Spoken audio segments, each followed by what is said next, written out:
కన్యను విక్రయించిన వారు అసితి పత్రావన మను నరకం అనుభవింతురు. ఆ ద్రవ్యముతో దేవముని పితృదేవత ప్రీర్షద్దము ఏ వ్రతము చేసినను వారు నశింతురు. అదియునుగాక కన్యా విక్రయము చేసిన వారికి పితృదేవతల పుత్ర సంతతిని కలగకుండా శపింతురు. అటులనే కన్యను ధనమిచ్చి కొని పెండ్లాడిన వారు చేయు గృహస్థ ధర్మములు వ్యర్థమొకటియే కాక అతడు మహానరకం అనుభవింతుడు. కన్యా విక్రయము చేసిన వారికి ఎట్టి ప్రాయశ్చిత్తము లేదని పెద్దలు వక్కాణించి ఉన్నారు. కావున రాబోవు కార్తీక మాసంలో నీ 2వ కుమార్తెను నీ శక్తి కొలది బంగారు ఆభరణములతో అలంకరించి సదాచార సంపన్నునకు ధర్మబుద్ధి గలవానికి కన్యాదానము చేయము. అటులు చేసిన ఎడల గంగా స్నానమనురించిన ఫలము, అశ్వమేధ యాగము చేసిన ఫలము పొందుటియే గాక మొదటి కన్యను అమ్మిన దాని పాపఫలము కూడా తొలగిపోవును అని రాజుకు హితోపదేశము చేయగా, అందుకు ఆ రాజు చిరునవ్వు నవ్వి, ఓ మునివర్య, దేహ సుఖము కంటే దాన ధర్మముల వలన వచ్చిన ఫలము ఎక్కువ. తాను బ్రతికి ఉండగా భార్యాబిడ్డలతో సిరి సంపదలతో సుఖంగా ఉండక చనిపోయిన తర్వాత వచ్చేది ఏదో మోక్షము కొరకు ప్రస్తుతం ఉన్న అవకాశములు చేతులారా జారి విడుచుకుంటామా?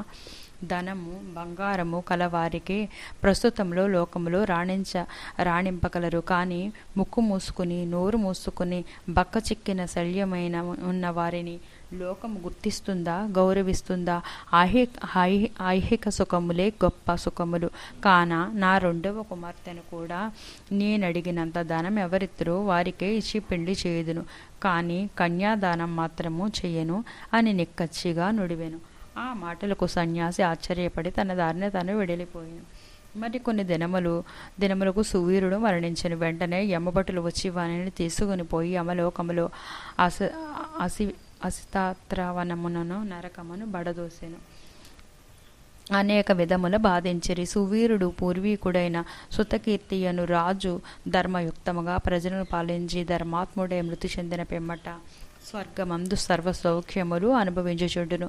సువీరుడు చేసిన కన్యా విక్రయము వలన ఆ సుతకీర్తిని కూడా యమకింకరులు పాశముతో బంధించి స్వర్గము నుండి నరకమునకు తీసుకుని వచ్చిరి. అంతటా సుతకీర్తి నేనెరిగి ఉన్నంత వరకు ఇతరులకు ఉపకారం చేసి దాన ధర్మములు యజ్ఞ యగాదులు అనుర్చి ఉన్నాను. నాకీ దుర్గతి ఏల కలిగినని మనస్సునందనుకుని నిండు కొలువులో దీరియున్న యమధర్మరాజు కడకేగి నమస్కరించి, ప్రభు, నీవు సర్వజ్ఞుడు, ధర్మమూర్తివి, బుద్ధిశాలివి, ప్రాణకోటి అంతయు సమంగా జూచువాడువు. నేనెన్నడూ ఏ